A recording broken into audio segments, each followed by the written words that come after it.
సరే ఏంటి సార్ ఆంధ్రప్రదేశ్ ఎన్నికల పిక్చరు, ఎన్నికల సమయం దగ్గర పడుతున్న కొద్దీ ఇంకా చాలా కాంప్లెక్స్గా తయారవుతుంది ఎందుకు? అంటే అవకాశవాద రాజకీయాలు ఎక్కువైపోయినప్పుడు ఈ కాంప్లెక్సిటీ ఖచ్చితంగా ఉంటుంది నరసింహరావు గారు. ఎందుకంటే ఆంధ్రప్రదేశ్ రాష్ట్రంలో రాజకీయ పార్టీలన్నీ కూడా వాళ్ళు ప్రజల గురించి ఆలోచించకుండా ఏ విధంగా మనం ఎలాంటి అభ్యర్థుల్ని ప్రకటిస్తే మనకి వాడు గెలవగలిగే అవకాశం ఉంటుంది, లేకపోతే రేపొద్దున ఈ రోజు నేను ఎమ్మెల్యే ఒక అభ్యర్థిని ప్రకటిస్తే అపోజిషన్ వాళ్ళు వేరే పార్టీలో వెళ్ళి ఎమ్మెల్యేకి టికెట్లు తీసుకుంటారేమో, సో ఆ పార్టీలో ఎమ్మెల్యే సీట్లన్నీ కన్ఫర్మ్ చేసుకున్న తర్వాత మనం ప్రకటించుకుందాం అని తెలుగుదేశం పార్టీ అండ్ జనసేన కూటమి ఆలోచిస్తుంది. ఇప్పుడు తెలుగుదేశం కూటమి జనసేన కూటమికి భారతీయ జనతా పార్టీని చేర్చుకుంటే లాభం ఏంటి, చేర్చుకోకపోతే లాభం ఏంటి అని ఒక పద్ధతి. భారతీయ జనతా పార్టీకి ఏమో ఈ రాష్ట్రంలో మళ్ళీ తెలుగుదేశం పార్టీ 2024లో బ్రతికి పట్టగట్టింది అంటే శాశ్వతంగా ముఖ్యమంత్రి పదవిని చేపట్టే అవకాశం పవన్ కళ్యాణ్ కో లేకపోతే భారతీయ జనతా పార్టీకో ఉండదు అని వాళ్ళ బాధలు వాళ్ళే.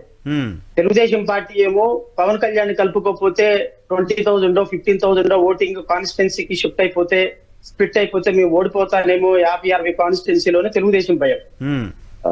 పవన్ కళ్యాణ్కి ఏమో నేను భారతీయ జనతా పార్టీతో కాకుండా తెలుగుదేశం పార్టీతో వెళ్తే ముఖ్యమంత్రి పదవి రాదేమో, ముఖ్యమంత్రి పదవి రాకుండా లేకపోతే చంద్రబాబు నాయుడు గారు నార్మల్ గా రేపొద్దున for example Bharatiya Janata party లేని పవన్ కళ్యాణ్ గారు అండ్ తెలుగుదేశం పార్టీ పొత్తులో వెళ్ళారనుకోండి, who will be the chief minister? Nara Chandrababu Naidu గారు. చంద్రబాబు నాయుడు గారు తర్వాత who will be the chief minister? Nara Lokesh. So where is Pawan Kalyan place? So Pawan Kalyan ఆటలో అరటి పండుగగా మిగిలిపోవాల్సిందే తప్ప ఆయనకి ముఖ్యమంత్రి పదవి అనేది ఎందుకు అంటే ఒకసారి పార్టీ రివైవ్ అయిన తర్వాత తెలుగుదేశం పార్టీ రేపొద్దున 2024లో అధికారంలోకి వచ్చిన తర్వాత యాక్టివేట్ అయిపోతుంది. సో వన్స్ యాక్టివేట్ అయిపోయిన తర్వాత ప్రతిపక్షంలో 23 సీట్లు ఉన్నటువంటి పార్టీ ఇప్పుడు రేపొద్దున రాష్ట్రంలో అధికారంలోకి వచ్చింది అంటే మళ్ళీ ఇంకొక 2 టర్మ్స్ ఆ పార్టీని మళ్ళీ ఆ స్థాయికి తీసుకురావటం కష్టం. సో పవన్ కళ్యాణ్ ముఖ్యమంత్రి అవ్వాలి అనే ఆలోచన లేకపోతే భారతీయ జనతా పార్టీ ఈ రాష్ట్రంలో ప్రతిపక్ష పాత్ర పోషించాలనేటువంటి ఆలోచన 2 బలమైనటువంటి ప్రాంతీయ పార్టీలు తెలుగుదేశం వైఎస్ఆర్సీపీ నువ్వా నేనా అన్నట్టు ఉన్నప్పుడు అందులో 3వ ప్రత్యామ్నాయంగా పవన్ కళ్యాణ్ గారు ఉన్నప్పుడు భారతీయ జనతా పార్టీకి స్పేస్ ఉండదు. సో ఈ డైలమాలో రాజకీయ పార్టీలన్నీ పడి కొట్టుమిట్లాడుతుంది. సో అధికారం ఎవరు తెచ్చుకోవాలి, అధికారంలోకి వచ్చిన ఎవరిని కిందకు దించాలనేది తప్ప అసలు ఏ విషయంలోనూ ప్రజలకి మంచి చేద్దామన్న ఆలోచన తెలుగుదేశం పార్టీకి కానీ ప్రజల ఆలోచనలకు అనుగుణంగా ప్రజా సమస్యలను అడ్రస్ చేద్దామన్న ఆలోచన పవన్ కళ్యాణ్ గారికి కానీ లేకపోతే 2014-19లో పనిచేసినటువంటి ఈ ప్రభుత్వం 2019 నుంచి 2024 వరకు పరిపాలించినటువంటి వైఎస్ఆర్సీపీ ప్రభుత్వం ప్రజల గురించి ఆలోచించే అవకాశమే లేదు. ఇక ఈ ఎత్తులు పొత్తులు గందరగోళాలు ఇంకొక 1 మంత్ వరకు కొనసాగాల్సిందే. ఓకే, అవి చూద్దాం. ముందుగా వైఎస్ఆర్ కాంగ్రెస్ పార్టీకి సంబంధించిన చర్చ చూద్దాం. వైఎస్ఆర్ కాంగ్రెస్ పార్టీ దాదాపు 60కి పైగా స్థానాల్లో మార్పులు చేర్పులు చేసింది, ట్రాన్స్ఫర్లు చేసింది, అనూహ్యంగా కొత్త పేర్లు తీసుకొచ్చింది.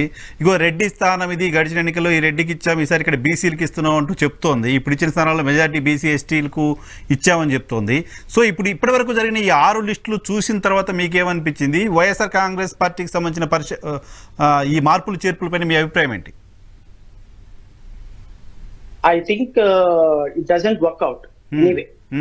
ఎందుకంటే మార్చాల్సింది ముఖ్యమంత్రిని, మార్చాల్సింది ప్రభుత్వ పరిపాలన కానీ వ్యక్తులను కాదు. ఎందుకంటే వ్యక్తుల మీద ఇక్కడ అగ్నెస్ట్ లేదు నరసింహరావు గారు. ఆంధ్రప్రదేశ్ రాష్ట్రంలో వ్యక్తుల మీద అగ్నెస్ట్ లేదు. ఎందుకంటే ప్రభుత్వం మీద అగ్నెస్ట్ ఉంది. అంటే to be frankly speaks Jaganmohan Reddy గారు ఏ ఎమ్మెల్యేని పరిపాలించనివ్వాల. ఇప్పుడు ఒక ఎమ్మెల్యే మీద ఒక కాన్స్టిట్యున్సీలో ఎగ్నెస్ట్ ఎప్పుడు వస్తుంది? అతను పరిపాలన చేస్తే ఎగ్నెస్ట్ వస్తుంది, అతను పనులు చేస్తే ఎగ్నెస్ట్ వస్తుంది, పనులు చేయకపోతే ఎగ్నెస్ట్ వస్తుంది. అసలు ఎమ్మెల్యే పాత్ర నామమాత్రంగా ఉన్నప్పుడు ఎగ్నెస్ట్ ఎందుకు వస్తుంది? సో ఓవరాల్ గా ఆ నియోజకవర్గంలో ఒకవేళ వాళ్ళకు ఉన్నటువంటి సర్వే రిపోర్ట్ల ప్రకారం పలానా కాన్స్టిట్యున్సీలో ఒక ఎమ్మెల్యే మీద ఎగ్నెస్ట్ ఉంది అంటే ఆ ఎమ్మెల్యే మీద లేదు, అది ప్రభుత్వం మీద ఉంది, అది జగన్మోహన్ రెడ్డి మీద ఉంది. ఎందుకంటే 1 మ్యాన్ షో. మీరు వద్దన్నా, మీరు కాదన్నా, నేను కాదన్నా, అవునన్నా ఆంధ్రప్రదేశ్ రాష్ట్రంలో 2019 నుంచి 2024 వరకు నడిచింది జగన్మోహన్ రెడ్డి గారి ప్రభుత్వం. 150 మంది ఎమ్మెల్యేలు గెలిచింది జగన్మోహన్ రెడ్డి గారి బొమ్మను చూసి. పరిపాలించింది ఆయన, ప్రజా పరిపాలన చేసింది ఆయన, సంక్షేమ కార్యక్రమాలు డైరెక్ట్ బెనిఫిట్ స్కీమ్ ద్వారా ప్రజలకు పంచింది ఆయన.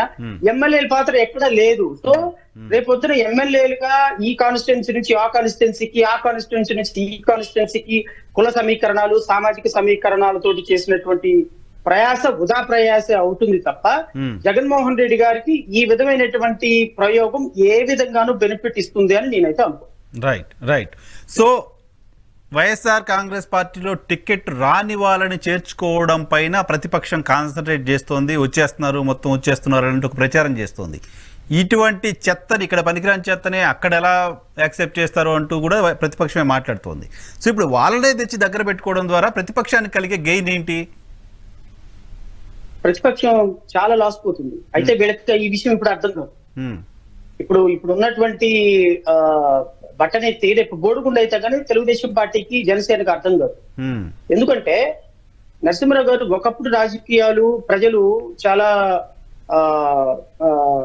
అంటే రాజకీయాలని ప్రజల ప్రజలు కొంచెం దూరం నుంచి చూసేవాళ్ళు. మీడియా వచ్చిన తర్వాత, డిజిటల్ మీడియా వచ్చిన తర్వాత, ఇంటర్నెట్ యుగం వచ్చిన తర్వాత ప్రజలకి ప్రతి ఒక్క రాజకీయ నాయకుడు నేపథ్యం, ప్రతి ఒక్క పాలసీ డెసిషన్ ప్రజలకి చాలా, ఈవెన్ కామన్ మ్యాన్ కూడా దగ్గర అవుతుంది. సో ఈ దగ్గర అవుతున్న విధానంలో పొలిటికల్ గా వాళ్ళు ఎంతవరకు అవేర్నెస్ వస్తుంది అనేది నేను చెప్పగలను. ఎందుకంటే మన డెమోక్రటిక్ సిస్టమ్ లో ఆల్టర్నేటివ్ పార్టీ లేనప్పుడు ఖచ్చితంగా ఉన్న వాళ్ళలోనే చూస్ చేసుకోవాల్సి వస్తుంది. There is no alternative. So ఉన్న వాళ్ళలోనే who is the best man అనేది చూడాలి. తెలుగులో చెప్పాలి అనుకుంటే పెనంలో నుంచి పొయ్యిలో నుంచి పెనం మీద పడినట్టు అవుతుంది. సో ఇలాంటి పరిస్థితుల్లో ఉన్నటువంటి ప్రజలకి ఇప్పుడు తెలుగుదేశం పార్టీ చేస్తున్నటువంటి యావగింపు రాజకీయాలు, అసఖ్యమైన రాజకీయాలు, వాళ్ళని నేను అంటే రాజకీయంగా వాళ్ళ పాలసీ వాళ్ళది, మా పాలసీ మాది, ఏ పార్టీ పాలసీ ఆ పార్టీకి ఉంటుంది. కానీ రాజకీయ పరంగా ఒక ప్రధాన ప్రతిపక్ష పాత్ర పోషించాల్సినటువంటి తెలుగుదేశం పార్టీ ఈ రాష్ట్రంలో వైఎస్ఆర్సీపీ కాంగ్రెస్ పార్టీలో ప్రజాప్రతినిధులని, వైఎస్ఆర్ కాంగ్రెస్ పార్టీలో మంత్రులని, వైఎస్ఆర్ కాంగ్రెస్ పార్టీ వాళ్ళని 2019 నుంచి తీవ్రంగా దుయ్యబట్టి ఇలాంటి వ్యక్తులందరినీ కూడా తీసుకొచ్చి స్క్రాప్, అంటే వాళ్ళందరూ కూడా స్క్రాప్ అని నేను అనదలుచుకోవాలి. కానీ ఈ రాష్ట్రంలో ఒక రాజకీయ పార్టీలో నుంచి ఇంకొక రాజకీయ పార్టీలోకి టికెట్లు రాలేదు కాబట్టి వాళ్ళని తీసుకొచ్చి వాళ్ళ దాంట్లో జాయిన్ చేసుకోవటం అనేది అవకాశవాద రాజకీయాలు. ఈ అవకాశవాద రాజకీయాలకి ఓతం ఇచ్చినటువంటి తెలుగుదేశం పార్టీ దీనివల్ల ఏం లాస్ పోతుంది అనేది రేపొద్దున 2024 ఎలక్షన్ తర్వాత తెలుస్తుంది. వాళ్ళకి ఇప్పుడు తెలియదు.